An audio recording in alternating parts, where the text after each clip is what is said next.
All right. Well, I'm going to introduce myself once more because it's possible that some of you weren't here this morning.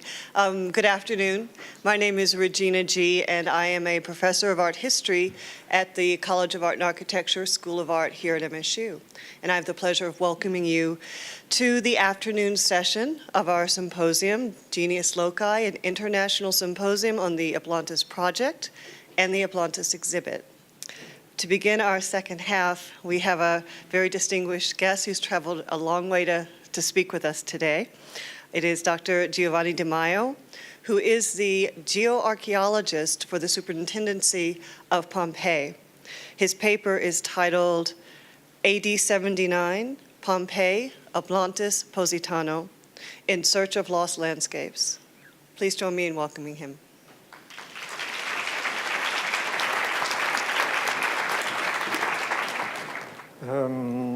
Hello, everybody. I'm so happy to be here in your big sky country.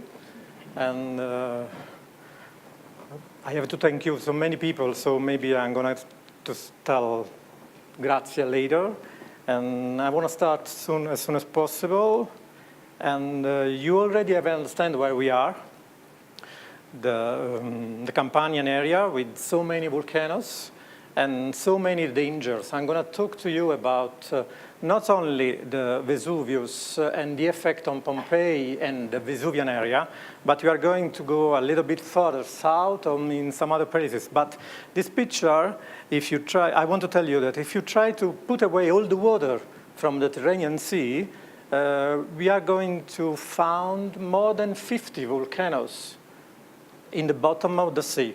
And most of you know that the biggest volcano in Europe is Mount Etna in Sicily, and it's not true. The biggest volcano is just in the middle of the Tyrrhenian Sea, and it is really dangerous because many landslides in the prehistoric time we had, and that reached the coastline, especially in Sicily and in Campania. So let's go. Most of you know Pompeii, the famous Roman city buried along with Ercolano and Stabia by the eruption of the Vesuvius in 79 AD. It was such a huge eruption that it buried areas far from the Vesuvius. Maybe I have to wear my... leaving us almost intact, not only these three cities, but also many seaside villas, farms with animals and plugged fields, irrigation canals, orchards, and vineyards. It covered salt flats, harbors, groups of humans trying to escape, and it left us imprints of human bodies, leaves, seeds, and even extremely fragile substances and textiles.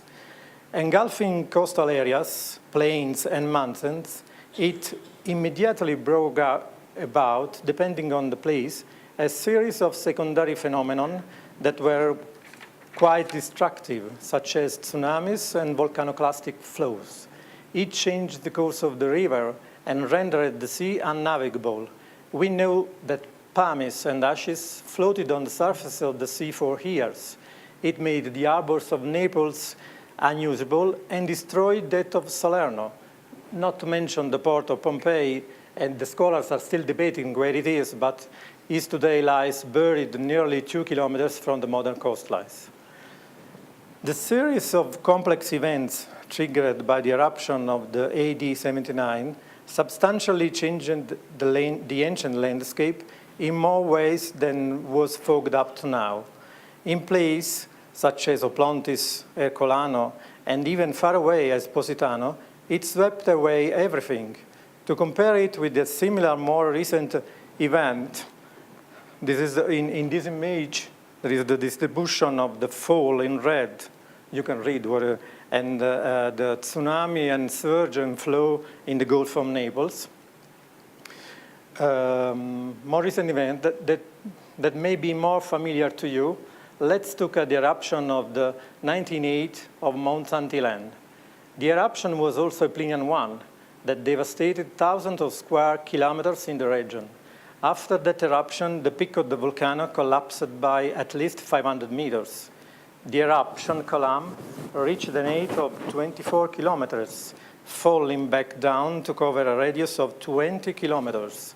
But the final rush was carried by stratospheric winds further than Spokane, 460 kilometers away, reaching more than 11th status. This one is a comparison between the two eruptions. In this image, you can see the area devastated by the Mount St. Helene and the Vesuvio.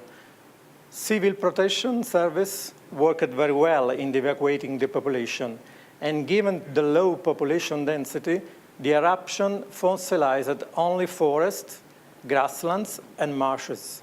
The damage was relatively minor and almost exclusively to the environment. That's not the way things happened in Pompeii. In the first instance, there was no national geological or civil defense.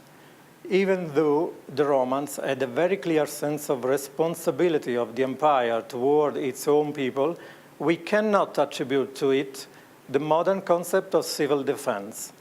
Rather, there was a pseudo-religious and fatalistic attitude.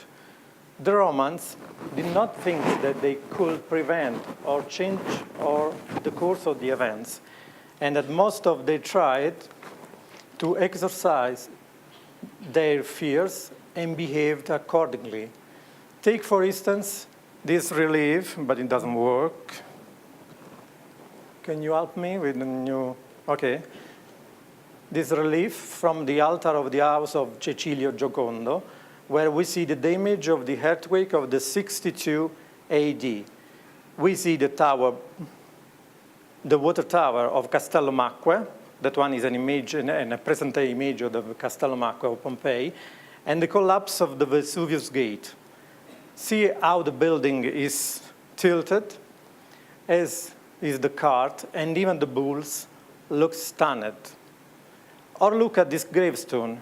It's far away from Pompeii, but it's related to the same earthquake. It comes from Volcei, a Lucanian town in the Apennines, and the mother in this crying for a family who was killed by building collapsed caused by the same earthquake. When it comes to man-made events, then remedies and censures were applied after the facts, as in the famous case of the 10-year suspension of the gladiator games imposed by Nero on the amphitheater of Pompeii after the massive brawl between the Nucerians and the Pompeians during the gladiator games of the 59 AD. This event was immortalized by this famous fresco. You can see people fighting inside the amphitheater and outside the amphitheater. After the eruption, once the Emperor Tito realized that Pompeii could not be brought back to life, he ordered the recovery of the marbles and the columns from the Forum, the Temple of Venus, and the theaters. All the metal tanks placed on the city water towers were salvaged. This is one of the minor water tower that you can find in Pompeii, especially since at more than 6 meters tall, they all remained visible.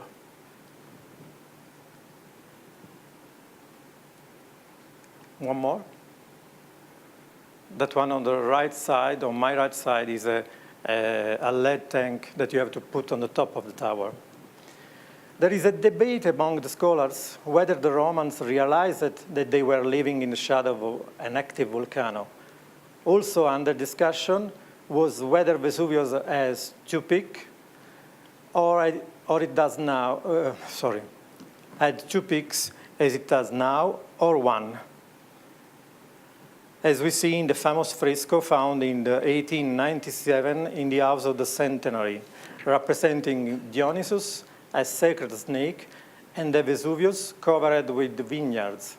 Recently, other scholars have suggested that in the same fresco, we are seeing the old interior of the crater or the summit of the volcano, and not a straightforward symbolic representation of Mount Nysa, where Dionysus was raised. Geological analysis of the geomorphological analysis of the volcano, of the slope of the Vesuvius, has clearly shown the existence of a much older structure that was consistently higher, but it changed our landscape. As you can see, it looks like Fuji in this reconstruction. But its demolition is much more older and it could be dated to an eruption of more than 10,000 years ago. If you wish to know what I think, they certainly knew it was a volcano.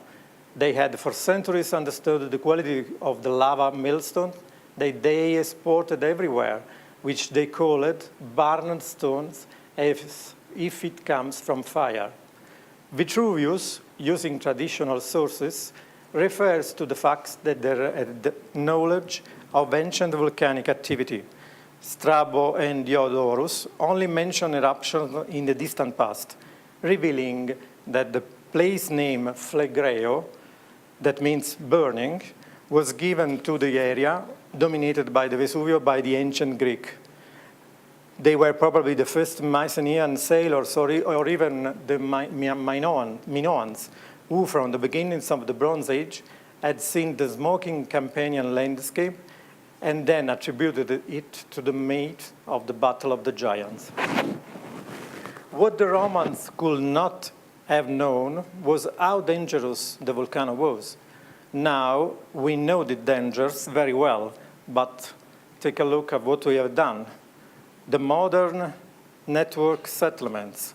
Over 3 million people live in the area of high risk. It is difficult to create any plan of evacuation in this condition. We also know that Vesuvius produced devastating Plinian eruption, and not just low-intensity one, like the most recent one of the 1944, this one, documented by the Allied force. In contrast, the ancient Romans had never seen Vesuvius active. It had been quiescent since the end of the Bronze Age, about 1,000 years earlier, while the last Plinian eruption was even older, going back to 2,000 years before. The Plinian event known as the Avellino Pumice eruption, which buried entire villages in the Bronze Age. This is a Bronze Age hut in Nola area, was only 200 to 300 years earlier. Then the eruption destroyed Santorini and the Minoan civilization. This, of course, was the event that became the legend of the lost city of Atlantis. We could therefore speculate that the Romans' perception of these catastrophic events had a mythological quality, as in the Battle of the Giants that we mentioned before. Can this be an idea that can be attributed to the prehistoric memory of a large number of disastrous volcanic eruptions in Campania? But now, returning to the 1st century AD, the Vesuvian area had already seen the devastating effect of the massive earthquake of the 62 AD. It was a tectonic event, that is, with an epicenter somewhere along the Apennine mountain chain. It had an intensity that destroyed towns and villas from Abruzzo to Calabria. We cannot exclude the possibility that this earthquake triggered the eruption of 79. In the 17 years between the earthquake of the 62 AD and the eruption of the 79 AD, there was an intensification of precursor earthquakes. As Professor John Clark has often pointed out, there were those who were able to abandon their luxurious residence, whether on the coast or in the city, long before the 79 AD. Those who could afford it, such as the rich owners of the Villa Hay, had moved away, organizing the spoliation and the storage of the precious marble, revestment, and columns of the structure for sale. Less than 300 meters away, the common people continued their daily routine in the streets and in the shops of the commercial quarter known as Villa B. Now, let's begin from this image. Can you see the arrangement of the archaeological setting a structure excavated in Oplontis? Villa A is a little bit more than a kilometer from the modern coast. It is possible that such an important villa with such a great amount of precious marble and statues could have been located so far away from the coast and without any special panoramic view. This is the first question that John asked me when I first met him. The Romans had transformed the Gulf of Naples into the Beverly Hills of the time. To the eyes of an expert, the sighting of the villa attributed to Poppaea, the wife of Nero, simply did not make sense. Another very important indicator,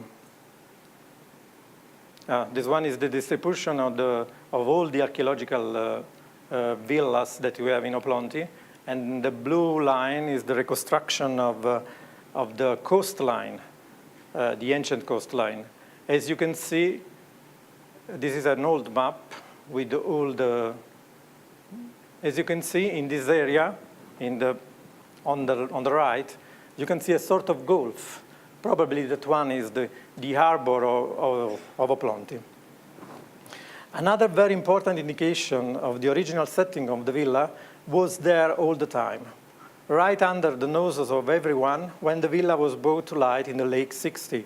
Aside from the overall monumental quality of the complex that clearly was oriented towards south, we were in the fresco at the east wall of the room 15, the representation of two little paintings, so-called pinnacles. Their subject is the landscape surrounding the villa, including what one could see from the grandiose terrace of the south. These terraces were constructed upon a great cliff that is now completely buried. These representations were so refined and true to life that they almost look like topographically inverted reflection in a pair of mirrors with their shutters open. In the paintings, we see a fisherman.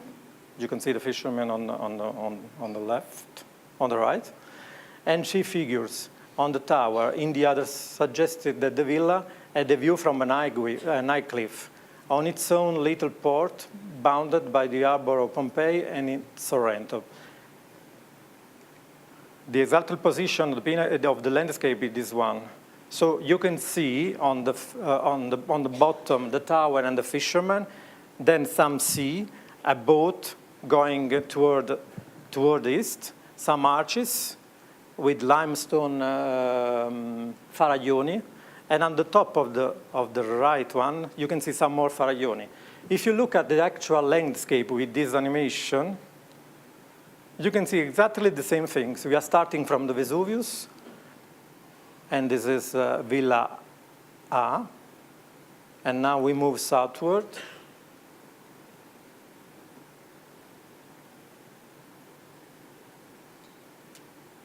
You can see the sea. The rocky islet of Rovignano is a very famous place for the location of a big villa, completely destroyed by the sea. And then going more south towards Sorrento Peninsula,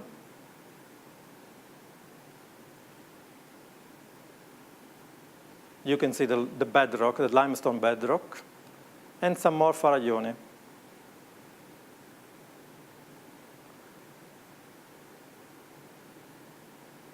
This place is probably, there is the remains of Tempio di Ercole. So it's exactly what you have seen into the pinnacles, the same sequence of landscapes. In beginning with artistic representation instead of geology, I've put the cart before the horse. In fact, the Corey campaign that John Clark asked me to do in 2007 triggered all my research, and everything that I have described so far is a consequence of that request.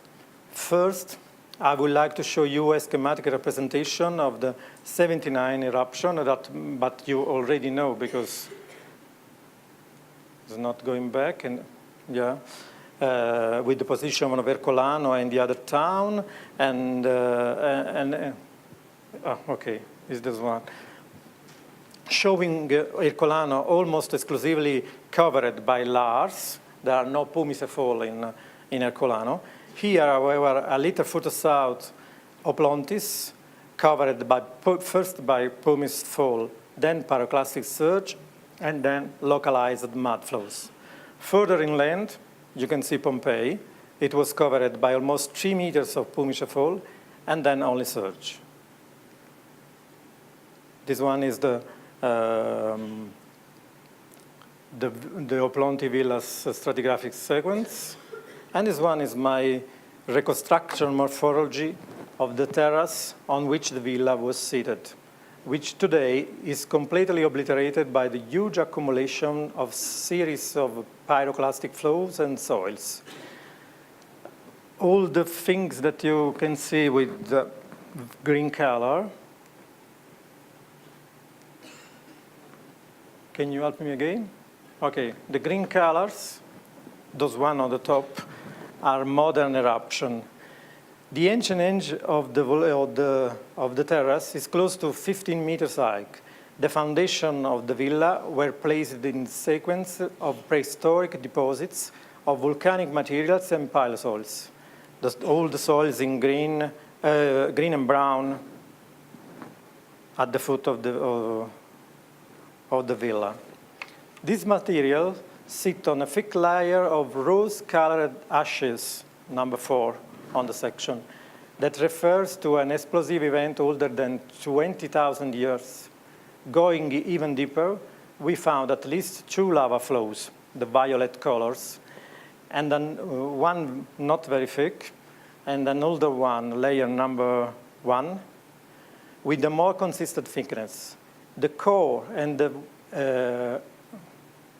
ended with sand and gravel, the gray level at the bottom, related to shallow marine environments. At the bottom of the cliff, that is toward the sea, the stratigraphic sequences is cut by an ancient platform caused by the coastal abrasion that revealed the lava sequence of the Upper Paleolithic. There are many indicators that suggest that the cliff face was shaped on its faces by quarrying of lava rocks that were then used in the building of the villa. It was common practice to make the platform of villas more vertical and dramatic without paying the least attention to issues of stability. It is more than probable that at the base of the walls there were mineral springs that seem to have been exploited for bath complex. These springs must have been of vital importance also for the commercial activity of Villa B and for the thermal baths. The coastal lava platform at the base of the cliff is today below the sea level, and it is covered by a thick succession of remains from the collapses and human activity. In addition to remains of structure that can be generally dated to the 1st century AD. The structure further south show foundation at about 2 meters below the present sea level. Even considering the hypothesis that the sea level has risen in the last 2,000 years, we must invoke a marked subsidence in the area, dating it to the 1st century, but before the eruption. The evidence for instability in the Vesuvian area is well established. Sigurdsson, for example, estimated a subsidence close to 4 meters for Ercolano. In Pompeii itself, there are many signs that show a consistent variation of the level in the ancient topography. This occurrence points out again to the great earthquake of the 62 and the Plinian eruption, before the Plinian eruption. I wanted to show you, to understand this, a fault that we found on the eastern flank of the volcano. We are far away from Pompeii. We are on the eastern flank where you can see the red box. In the Reggi area near Ercolano, where a fault leveled this one, leveled by a pre-AD, so by pre-79 AD Paleosoil. You can see on the top of the image some plugs filled with white pumice from the eruption, and they are leveled. So the fault is much older than that, but the archaeologists found in some places of Vernician era potteries that give exactly the position of the opening. The central section looks chaotic because of the instant pressure from the break in the aquifer and the violent discharge that resulted. But I have to confess another things. On the same place, look, there is one more complication to justify. In this exact place, we also found the road of the Augustus aqueduct.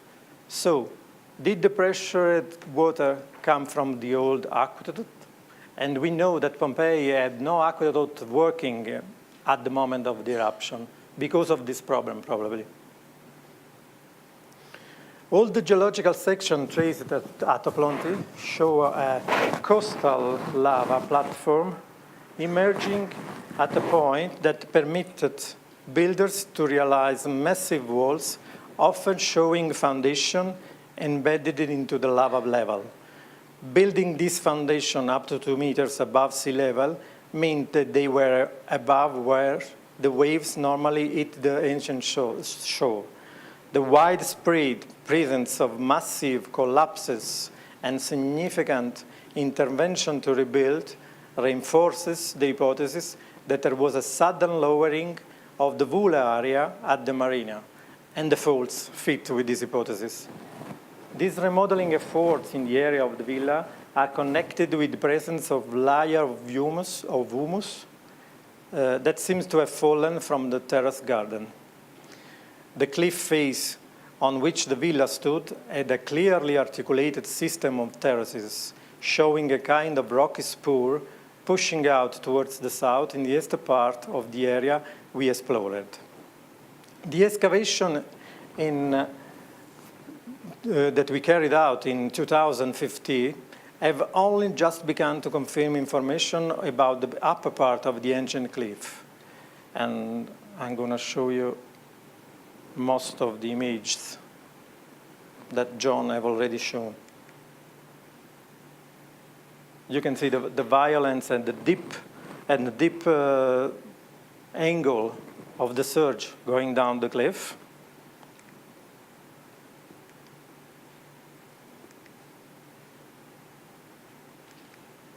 And this is the state.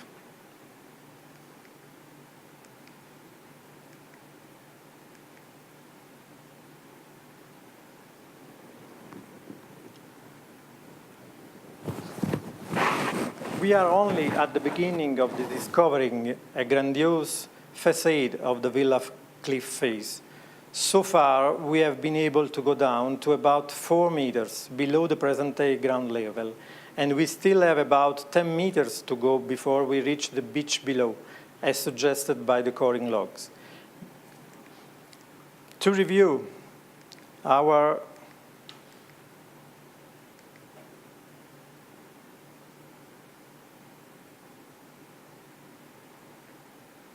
new discovery, this is the situation of the ruins.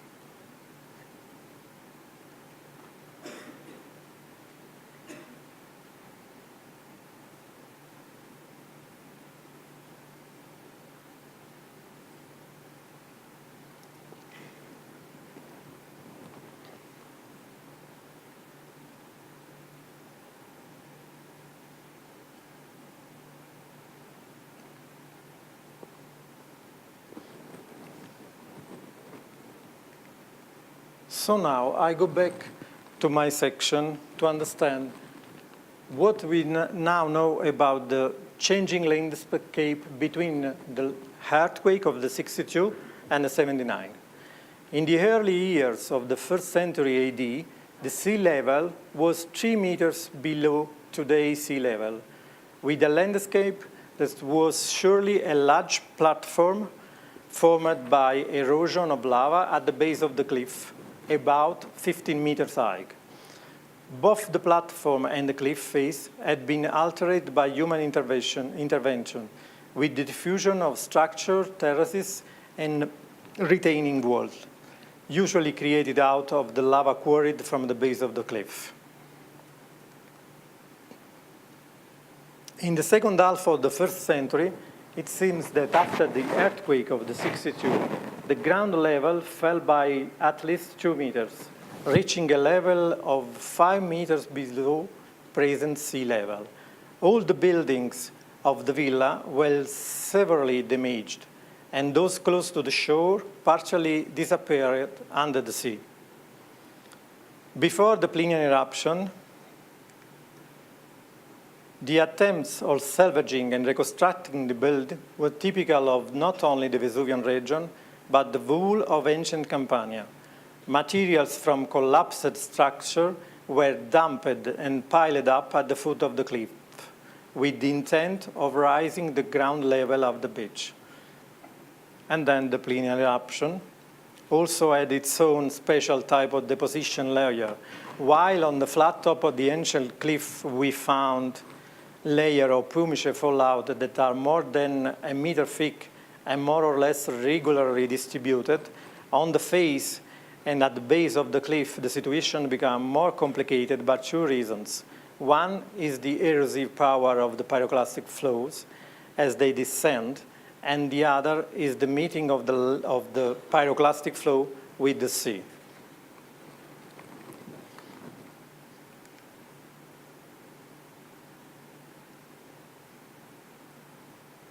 This one is the fall and then the surge.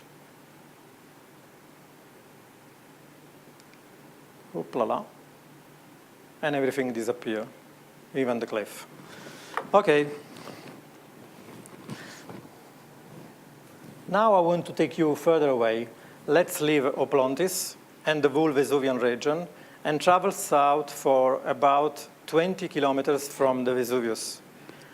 Until recently, it was thought that the Amalfi Coast was not damaged, or at least not in any significant way, but the eruption that destroyed Pompeii, as it was thought to have been protected by the Lattari mountain chain. It doesn't work? Okay. No. Sorry. However, in reality, the eruptive column rose to a height behind 20 kilometers and fell again to the south, driven by stratospheric winds. About 2 meters of pumice and ashes fell on the steep gully of Positano, as it is sorry, some problem with the voice. The steep gully of the Porto, as it is called, where Positano is nestled, and on a large part of the Gulf of Salerno. At that distance, the fallout was not very hot and does not seem to have killed people directly, but the blanket of 2 meters of loose and unstable material could not remain in equilibrium, not even for a few minutes, on the steep limestone walls of the Lattari Mountains. This one is the church of Positano on the beach. It is very famous. And the Roman villa is exactly under the church. Heavy rains that are always associated with the volcanic eruption triggered countless muddy flows that carried along trees and large pieces of limestone bedrock in a landslide that got bigger the farther it traveled down. At the same time, the flows from the lateral valleys joined and increased this landslide. This is a model of the gully of Positano. It is not a very big gully, and this one is the way the landslide went down.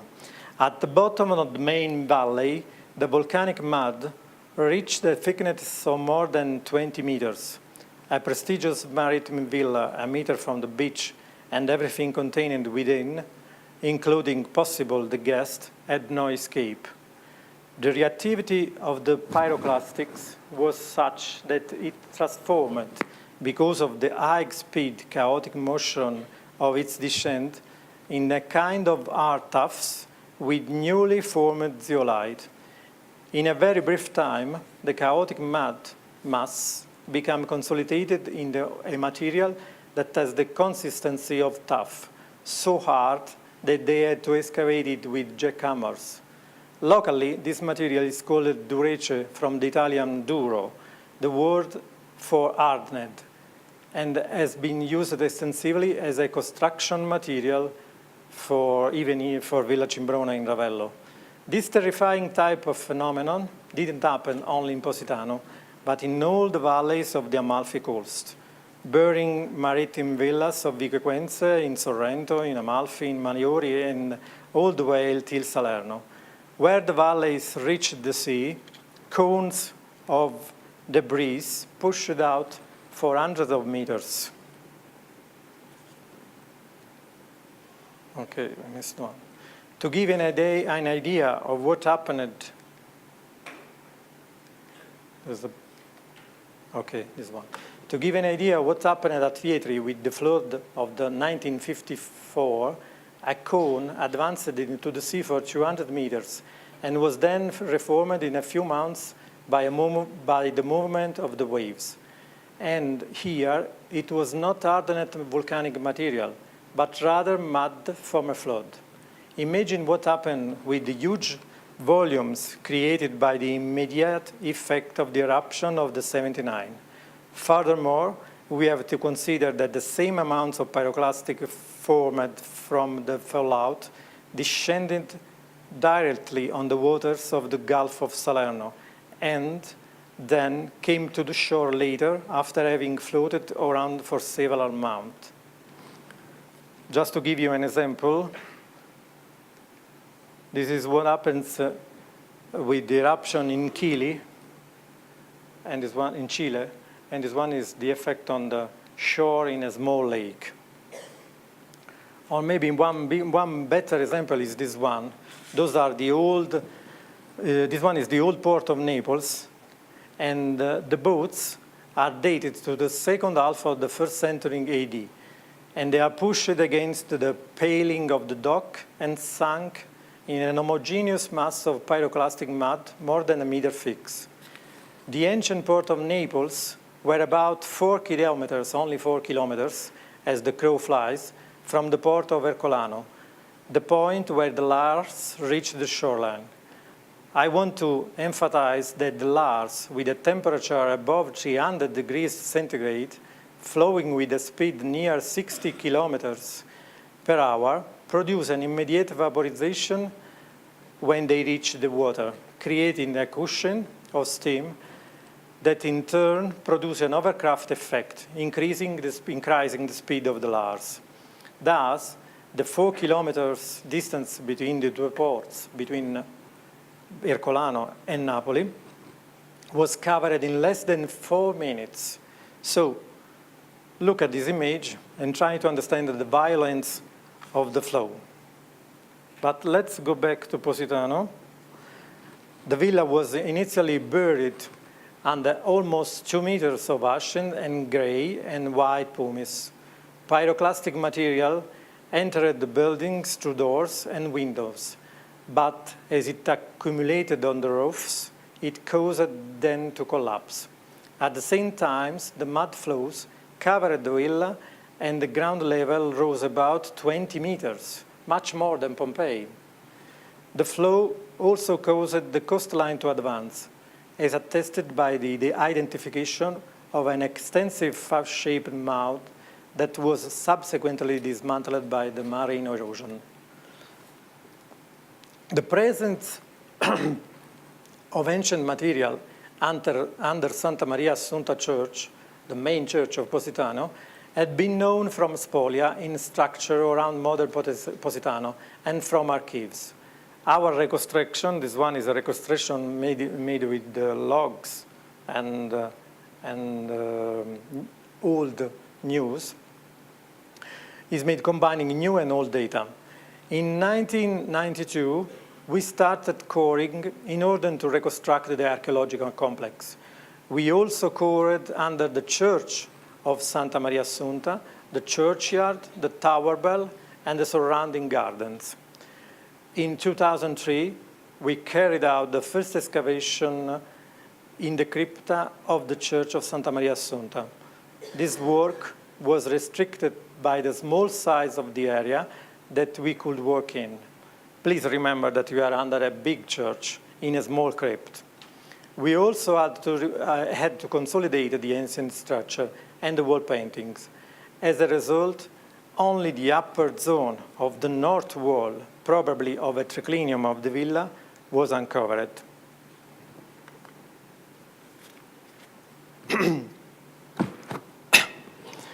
We first encountered the layers of the roof tiles, some in situ and some collapsed, and then what was left of the upper story. We were able to make cast of the big beams from the hollows that remain in the Durace. Only in May 2015, after carrying out a controversial program of vertical containment, we resumed excavation. We unearthed the north and the east wall of the room down to its simple white mosaic floor framed by a band of black tessera.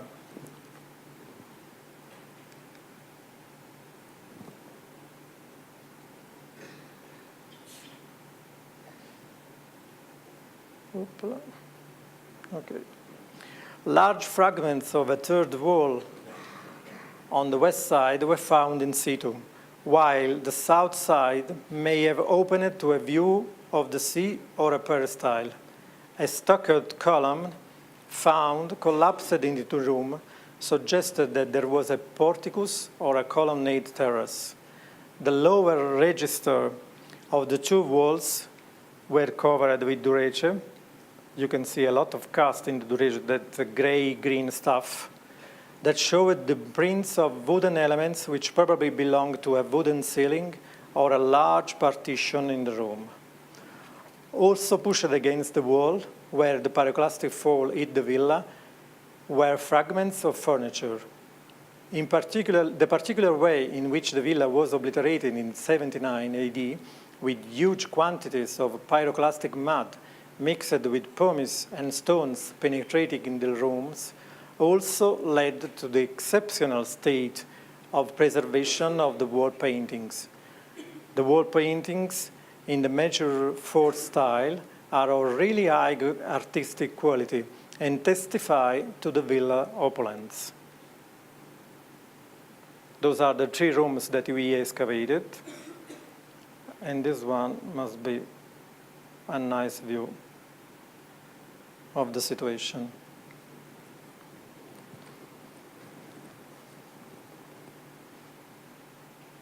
The status of preservation is much better than in Oplontis, and here we are very far from the Vesuvius.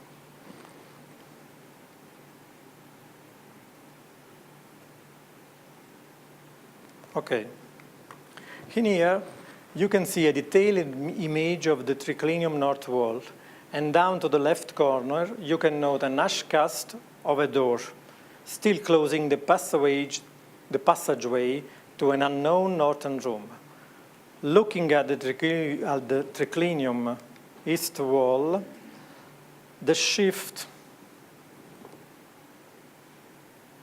okay, this one, the shift southward of the upper part of the fresco decorated room in relation to the lower wall is probably the most spectacular proof of the extreme violence of the volcanoclastic flow of the 79 in Positano.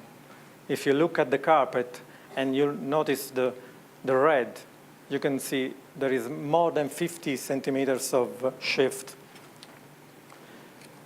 The displacement, as evidenced by the fresco wall, is over 50 centimeters. For such a displacement to have occurred without the total collapse of the detached wall, we have to suppose that the room was already partially filled with the flow which would have already entered from the southern peristyle.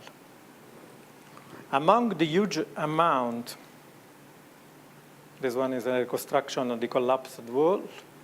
This one is interesting. Among the huge amount of wooden elements that crashed against the north side of the room, a peculiar piece of furniture was found. The wooden elements are preserved only as ash imprints, and part of it was reinforced a barred iron door. It was probably an armoire or a large strongbox which contained bronze vessels used for banquets. It's interesting to mention that in Oplontis, in the strongbox, you don't find any vessels. And here you find a lot of vessels and potteries. At the moment of the destruction, the villa, like all the other villas I have mentioned today, was almost likely undergoing renovation as a consequence of the 62 AD earthquakes. A large iron saw found in the triclinium attests the work in progress. Some more image of the Positano. Okay, you can see the pots, the bronze pots and pans, and some vegetable deposit inside some of them, maybe from the pines. We are analyzing it now. And this is the collection.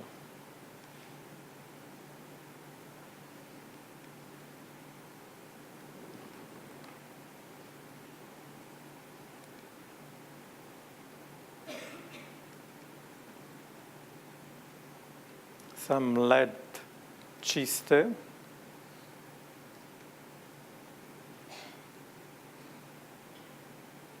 With some mold made by the violence of the landslide.